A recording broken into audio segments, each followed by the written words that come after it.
વિશ્વના સૌથી મોટા ક્રિકેટ સ્ટેડિયમ એટલે કે નરેન્દ્ર મોદી સ્ટેડિયમમાં ભારત અને ઇંગ્લેન્ડ વચ્ચે ઓડીઆઈ રમાવા જઈ રહી છે। તેની સાથે સાથે જ એક સામાજિક સેવાનું પણ કામ હાથમાં લેવામાં આવ્યું છે। કેવી રીતે રેકોર્ડ સર્જાશે, જીસીએના સેક્રેટરી સાહેબ આપણી સાથે હાજર છે, તેમની સાથે વાત કરીશું।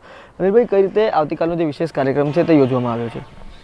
આવતીકાલનો જે વિશેષ કાર્યક્રમ છે તેમાં જયભાઈના જે હાલમાં આઈસીસીના ચેરમેન છે, જેઓ થોડા સમય પહેલાં બીસીસીઆઈના ચેરમેન હતા, સેક્રેટરી હતા, તેમના નેતૃત્વ નીચે બીસીસીઆઈ, ગુજરાત ક્રિકેટ એસોસિએશન અને રેડક્રોસ દ્વારા એક ઓર્ગન ડોનેશનની અવેરનેસ માટે, લોક જાગૃતિ માટેનો એક કાર્યક્રમ રાખવામાં આવ્યો છે।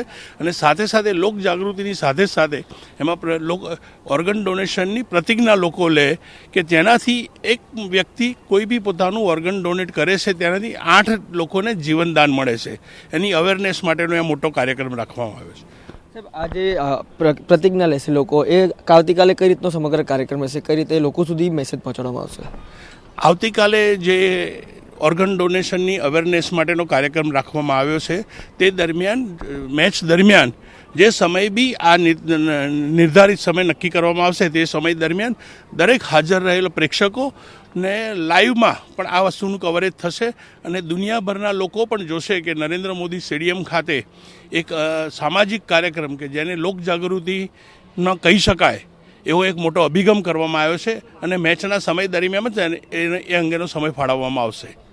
ધન્યવાદ। તો જે પ્રકારે સ્ટેડિયમ આકાર પામ્યું ત્યારબાદથી અત્યાર સુધી લઈને વિશ્વભરમાં અનેક મેસેજ અમદાવાદના મેદાનથી મોકલવામાં આવ્યા છે, ત્યારે આવતીકાલે વધુ એક મેસેજ આ જ ઐતિહાસિક મેદાનથી મોકલવામાં આવશે। કેમેરા પર્સન અરવિંદ સોલંકી સાથે રોનક વર્મા, TV9 અમદાવાદ।